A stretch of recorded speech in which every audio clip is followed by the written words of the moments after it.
ഉണ്ണിയമ്മേ കുമ്പടി വന്നു. കഴിഞ്ഞ തവണ നേടിയ വോട്ടിന്റെ ഇരട്ടി വോട്ട് നേടുമെന്ന് ഞാൻ വളരെ കൃത്യമായി ഞാൻ പറഞ്ഞിരുന്നു. തോൽക്കുന്നതിന് തൊട്ട് മുമ്പ് വരെ ശുഭാപ്തി വിശ്വാസം വളരെ നല്ലതാണ്. 70,000-ൽ കുറയാത്ത വോട്ടുകൾ LDF നേടുന്ന തെരഞ്ഞെടുപ്പായിരിക്കും ഇത്. ചാടി എഴുന്നേറ്റ് പഞ്ചായത്ത് ഗ്രൗണ്ട് വഴി 2 റൗണ്ട് ഓടി ഒന്ന് പോടോ. 8,724 വോട്ടുകൾക്ക് രാഹുൽ മാങ്കൂട്ടം വിജയിച്ചിരിക്കുന്നു. വമ്പൻ വമ്പൻ വമ്പൻ വിജയം.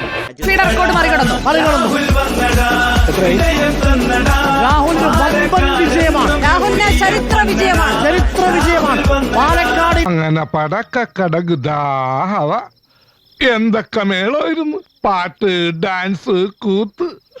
എനിക്കപ്പോഴേ തോന്നി 70,000-ൽ കുറയാത്ത വോട്ടുകൾ LDF നേടുന്ന തെരഞ്ഞെടുപ്പായിരിക്കും ഇത്. അയ്യോ എനിക്കിപ്പോ ബോധം പോകും. അതിലെന്താ സംശയം? ജയിക്കും. നല്ല ഭൂരിപക്ഷത്തോടുകൂടി ജയിക്കും. ആരെന്ത് ശ്രമിച്ചാലും CPM-നെ തോൽപ്പിക്കാൻ കഴിയില്ല. ഒരു കയ്യബദ്ധം നാറ്റുകരുത്.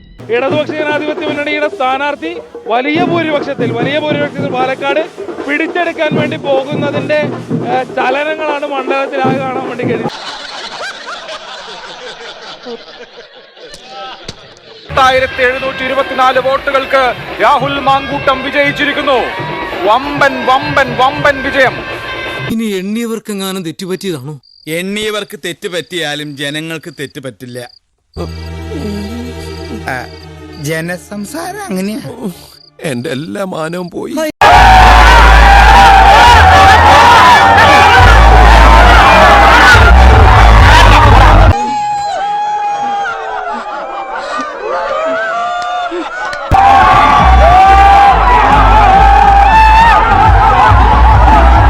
പൊരിഞ്ഞ പോരാട്ടമല്ലായിരുന്നു. അവസാന ശ്വാസം വരെ പോരാടി തോക്കുന്ന ജയിച്ചേന് തുല്യമാണ് അമ്മേ. തൽക്കാലം ഇത്രയും മതി. വരട്ടെ.